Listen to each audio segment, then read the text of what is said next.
Hi, kindness friends. Our next book is Curious George and the Dinosaur. Jimmy's class was taking a field trip to the museum, and George was going along. "We're glad to have you, George," said Mr. Chauncey, the teacher, "but don't get into trouble." At the museum, Mr. Chauncey began to explain one of the displays. The rocks are millions of years old. The students weren't listening. "This is boring," said a student. "It sure is," said another.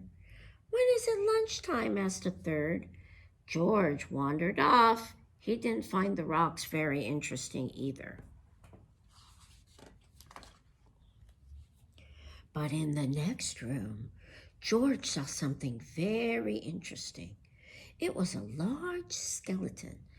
What a long tail! It was too much for George to resist. He stepped over the rope and jumped onto the tail. Uh-oh. He climbed down and he climbed up. He climbed up and up until he reached the skeleton's head. Just then, Mr. Chauncey and the class came into the room.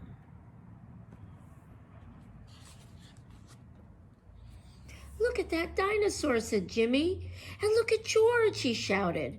"Rat him, George," cried a girl. The guard heard the noise. "Get down from there," ordered one of them. "I'm going to get the director," said the other. Uh-oh. George was scared. "Is that how they rode dinosaurs in the old days?" a girl asked Mr. Chauncey. "Well, no," he said. "Tell us more about the dinosaurs," someone said. George was curious. What was a dinosaur? "Well," said Mr. Chauncey, "the earth was once full of huge creatures like this." Suddenly, the director of the museum came charging in.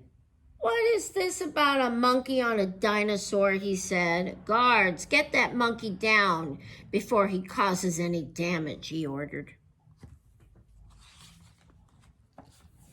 Poor George. There he was on top of the dinosaur, and no place to hide. "Just a moment," said Mr. Chauncey. "George was a great help to me. He got the children interested in dinosaurs." "We wouldn't have listened," said the boy. "It's so interesting," said another. "I want to come back again," said the girl. "Well," said the director, "I can see that our dinosaur isn't damaged. We'll forgive him this time." "You can come down now, George," he called. "Hooray!" the students shouted. Mr. Chauncey said, "I have to thank you for making this visit an interesting one, George. But next time, promise not to ride the dinosaur."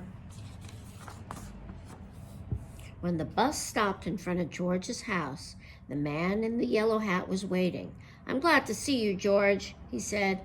"I hope you kept out of trouble today." The end.